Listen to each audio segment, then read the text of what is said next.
Hey, what's up, you guys? My name is Wolf, and welcome back to LEGO Arts. I have missed recording these videos and missed doing these customs.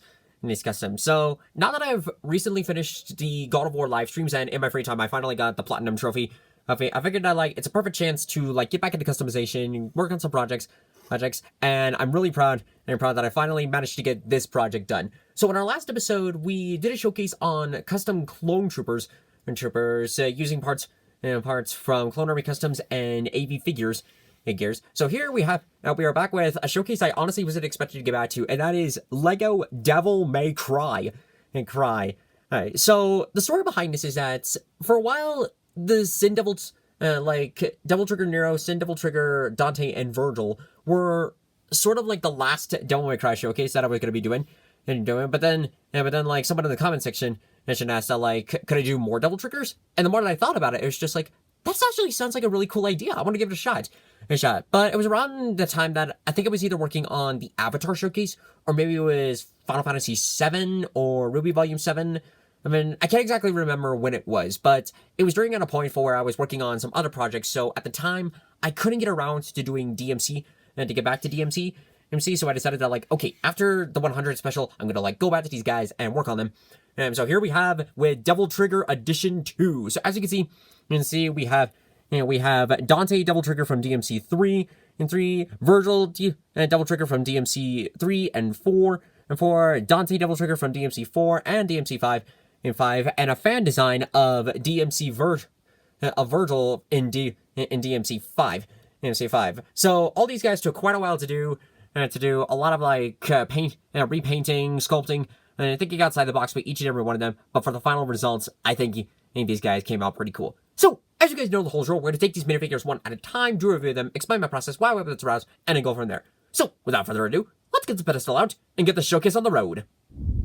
Kicking this showcase off is the first Devil Trigger I finished up, Dante DMC 3 Devil Trigger, the Rebellion Edition. So one of the unique things about Devil May Cry 3 is that each of his weapons that Dante has gives a different style of the Devil Trigger.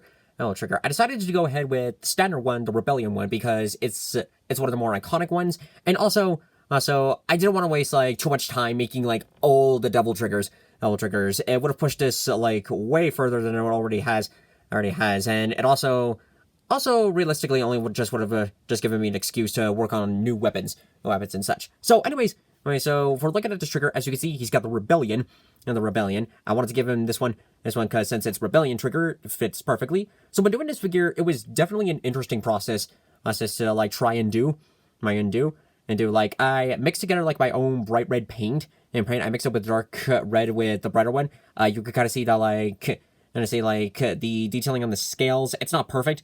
I tried my best to get it to a point where it was somewhat good. You can see a little bit of detailing on the arms. The hands are painted completely. I can't really remember. Is there articulation in them? A little bit, but unfortunately at the time... Okay, there it is. Unfortunately, it is sort of stuck in place, so that's sort of a flaw. The jacket was something very, very unique, and I'll get to that in a second. You could see, the painting detailing on the back. Not the back, the front. What am I saying?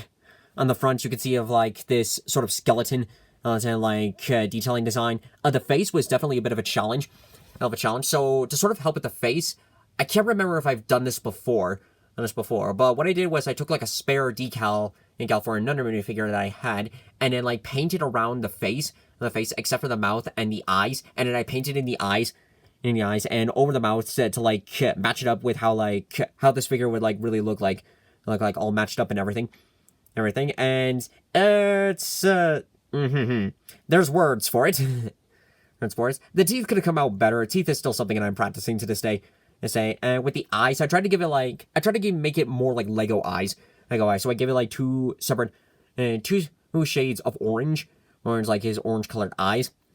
For the head, the head did come out better than how it first started off. I had to do some trimming on the head, but hang on. If we can move the Rebellion for 1 second, if I even can. Can I even without breaking it? I think so. Let's... Oh, dear. Oh, dear me. Please do not break this.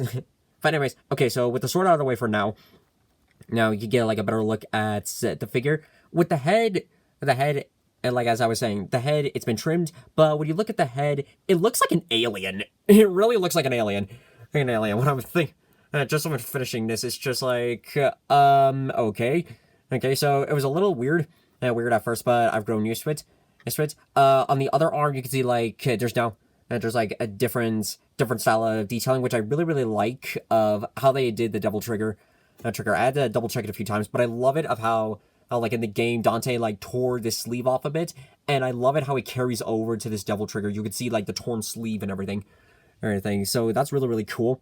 Really cool. The back, I will admit, it was complete spitball because I could not find any photo reference on the back completely. And the stuff that I did found, since the game came out in like the early 2000, the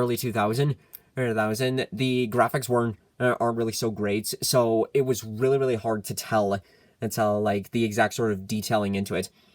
So it was sort of like just spitballing of how that was supposed to look. These like little black pieces here I glued on. I think they were supposed to be larger, but given of how like this whole figure was like designed and stuff, I had to limit myself. Now, anyways, like one of the cool details, remove this. His legs are removable, and while we remove this, we can get a better look at our legs. Look at our legs. There we go. There you go. There you go. So with this waist piece, you can see that like it's painted on the inside. In hindsight, this was a useless tactic to do because it covers a majority of the figure. But you can see that like the waist is sanded on the insides to give full articulation in the legs. Some paint. You can see like some paint work that I did on the legs here and there. This is articulated, and so I can move it around a bit. But one of the unique things that I did for this double trigger was I gave him the wings. So what I did find with some of the photos was that like he had these pair of wings, like his lower cape would like extend into them, and I even carried that over to future double triggers of sort of like having like be maybe like a trench coat and then having it be wings. So as you can see, like we put those on here, and if we take our current Dante, put it back on, you can see that like now like he's got his wings out expanded and like he can fly and stuff. The wings were a bit tricky to do because they're completely made of fabric, made out of fabric. So it was really hard on gluing that waist piece in place and also attaching these things onto the figure without it getting stuck onto the legs. That was a really tough challenge to do. But at the end of it, I think it came out really good. So even though his head does make him look like an alien, wasn't too bad. Wasn't too bad for how he came out in the end. And there's probably a couple of changes that I do, like practice more on like the detailing work, especially for like the scales and stuff. But overall, I think this came out as a pretty cool double trigger. Next up on our list is Virgil's double trigger, specifically Beowulf double trigger. I did this double trigger for a reason, and I'll explain that as I go. So with this trigger, I started working on this one after I did Dante DMC3, since they were like around from the same game, and again with photo references for this one, finding those weren't too difficult. I actually had to jump into DMC4, take a couple of screenshots with this trigger activated, especially on the back to like get that good general idea of exactly what it's supposed to look like. But anyways, for the figure himself, it was kind of an interesting process to do. I did the same technique took a spare decal, put it on here, and then like painted over the face and everything. You could see like I sculpted the top of his head a little bit and continued on to the back. And your back, like his wings, those were a bit tricky to like not only cut out and make sure they were like at the same size, but also to glue on because I wanted them to be at an angle, so it wasn't like too flat. So that was kind of tricky to do, but surprisingly it came out okay. It didn't come out too terrible. He has more articulation here. I think it's because with the other one, the paint is more. The acrylic paints, I don't know, I guess it's more solid.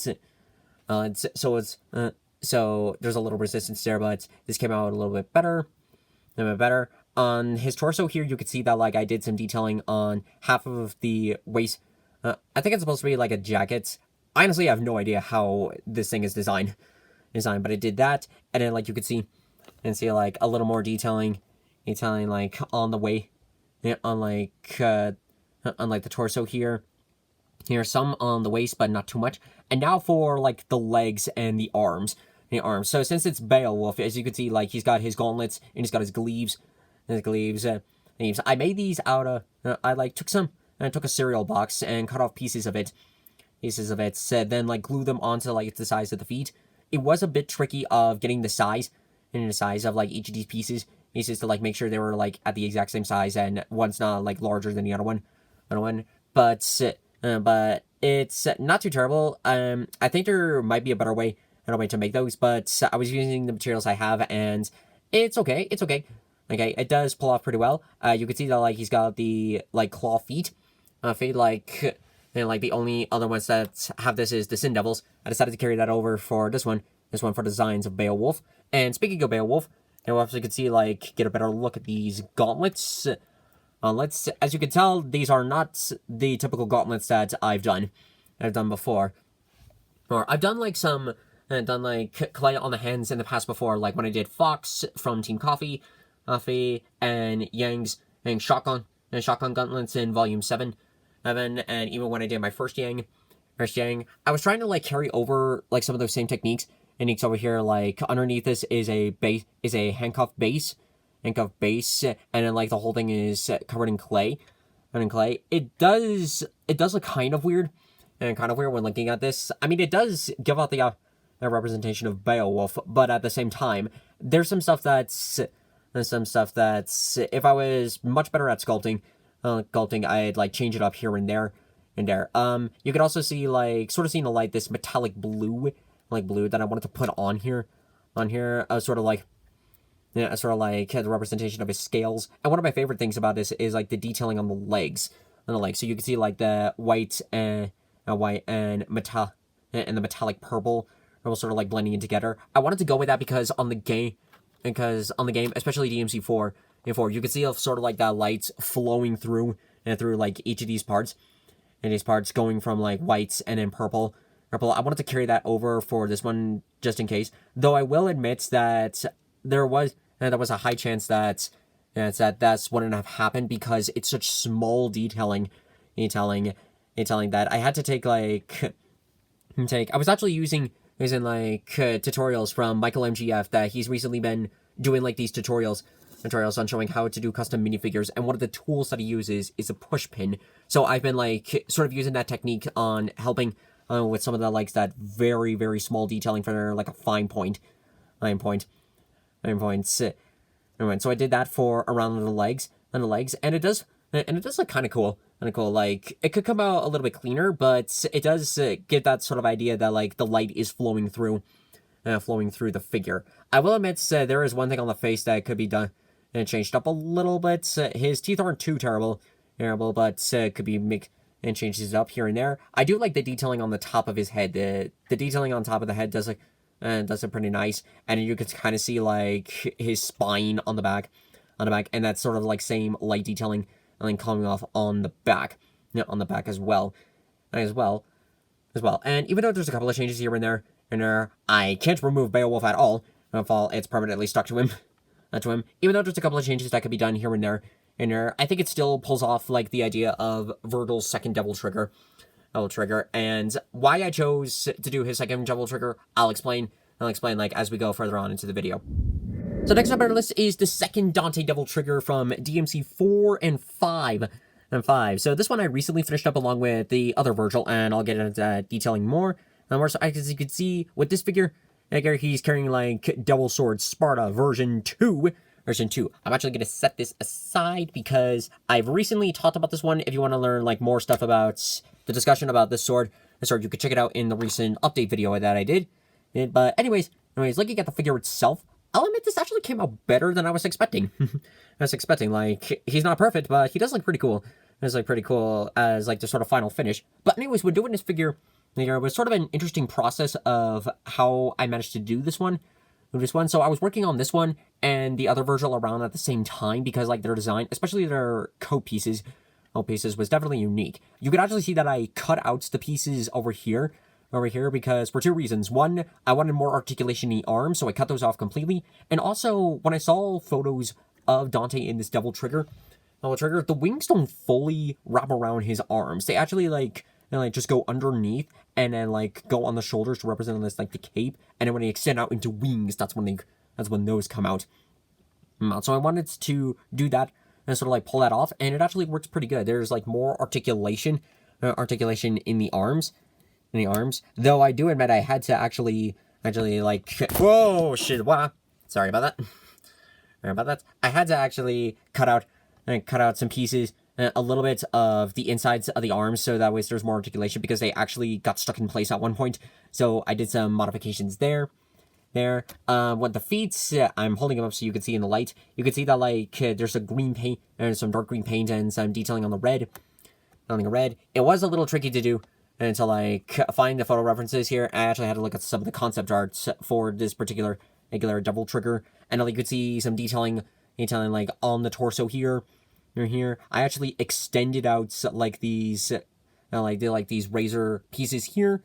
Because when double checking the photos, I realized that like they actually like go over the shoulder, and they're supposed to be larger. However, the way how the head is sculpted, it would look super weird. So I did sort of an alternative thing for where I sort of scaled them down a bit, but still got that idea that they do go over the shoulders. I did some like detailing on the arms. You can see like the yellow here represents the energy of the double trigger. Same thing on the shoulders. I try my best to. It looks. Like on the camera you can see it's just like a solid red, but when really looking at this, I tried to like fade it out a little bit, because there's like tips of like either black or dark brown, brown on like the very tips there. So I tried doing that. For the detailing on like this waist piece was a bit tricky to do, but I wanted it to match up evenly. So I took like some extra legs that I had stuck them in the waist piece, and stuck them in like the torso piece, and just like cut out. And just like traced out of like where the wing designs would be, and then like cut those out as best I could. The detailing was sort of a last minute decision that I added because it was just like, well, on the back it looks pretty boring, so let's try and change that a little bit. For the sculpting on the head itself was a bit of a process to do. It was super tedious, especially about like these spikes in the middle. It took quite a while to do each and every one of these individual ones and try to make sure that they were around like the same size. They were not overlapping each and every one of them. And it could come out much better than this, but it does still give off the idea of like how Dante is supposed to look in this. And like once it's now, well, and it's just like once the paint and the detailing came on, this now looks so much better than before. And so like on the sides of the head with sort of the spikes. At first those would look a little bit off, but then after painting and so, like sort of doing a little trimming here and there, they look much better. And then with the added paint on, it looks much better. For the orange like energy flowing on the eyes, it definitely looks good. And with the eyes themselves, I actually tried to replicate the same thing that I did for Nero's double trigger design. For where I painted on like those, and then sort of carefully paint. And like took the push pin and carefully detailed around the mouth, and then I went back with the mouth. I went back with like a very, very thin point Sharpie and traced out the mouth design. I didn't add any clay on the chin because that would have been so small and so tedious that it would have looked out terrible in the end. So I didn't include that on. And overall with the design of it, even though there's some cleaning up that could be done here and there, I really like how this came out, especially of like how the sculpted head came out done. And when looking at it with double sword Sparta, it does look good. Unfortunately though, there's like the same problem since the sword is massive. Like looking at the sword is taller than him. Unfortunately, he does require a base when he needs to like stand up and stuff. But in the end, I do like how this double trigger came out, and it's kind of one of my favorites in the showcase.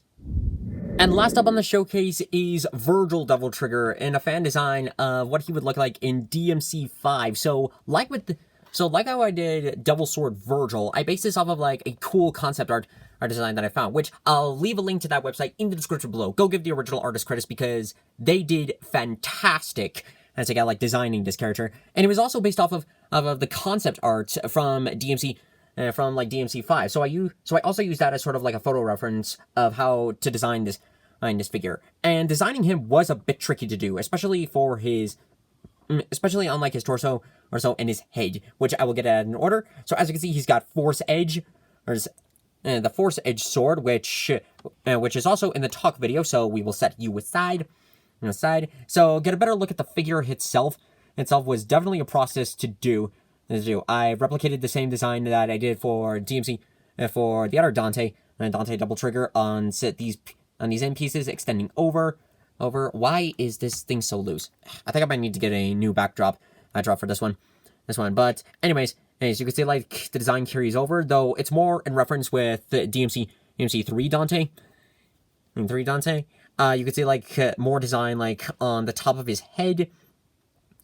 So it was part of the reason like why I chose the second Virgil devil trigger, because I really didn't want to make like the same devil trigger. As I mentioned on this channel, I generally don't do repeats because it's just like recreating the same thing over and over again, and I really don't like that.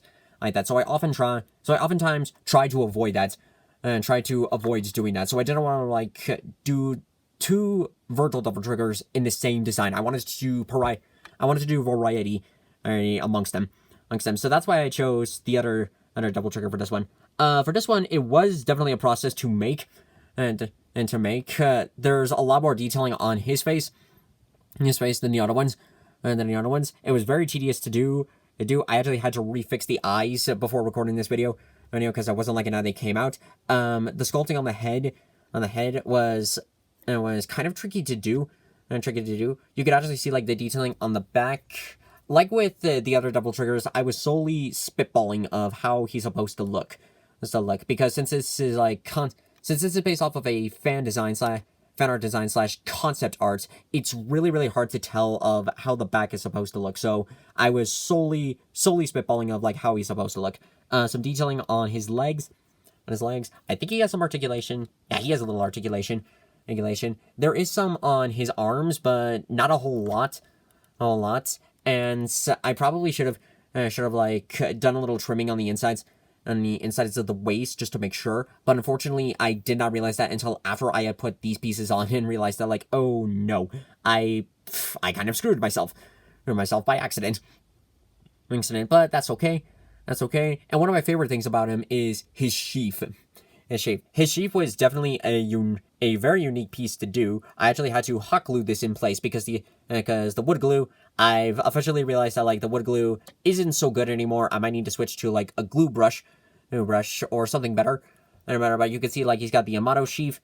What I really love about Virgil's double trigger is that the sheath merges with the trigger, and I really, really love it. So you can sort of see that like, Yamato can come loose here. And so you can see like the designs of the sheath. I did a little bit of detailing on here on like the front and back like as best I could. Unfortunately though, I have officially realized that hang on, I'm trying to, oh yeah, there we go. I realized that like this clay is not so good anymore for sheaths.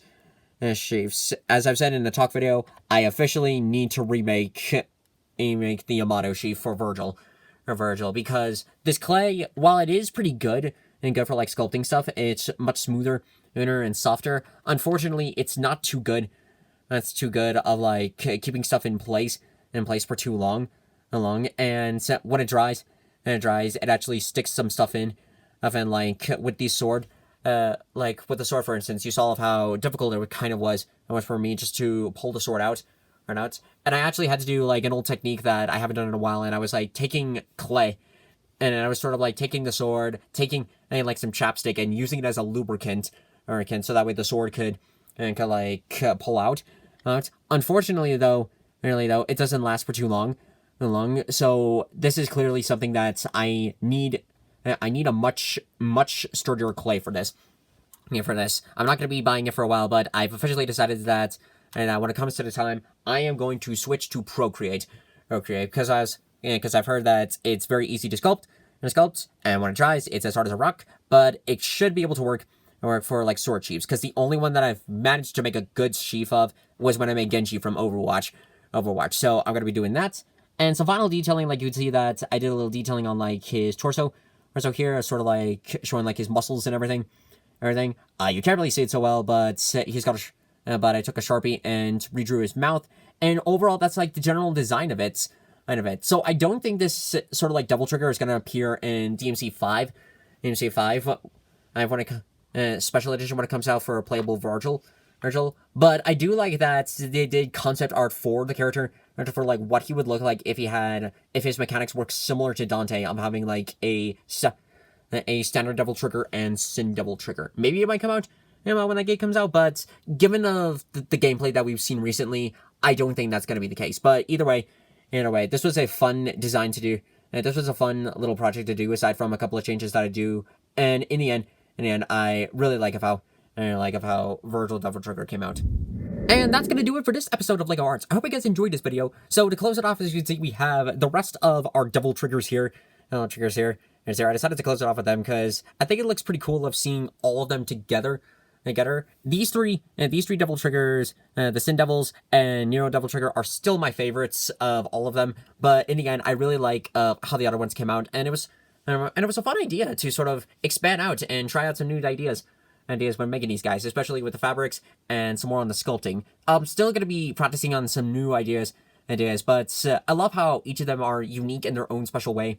They have like their own separate designs and separate little like special details and all added to them. And I love it of how like some of them carry over to the other ones in some way or form.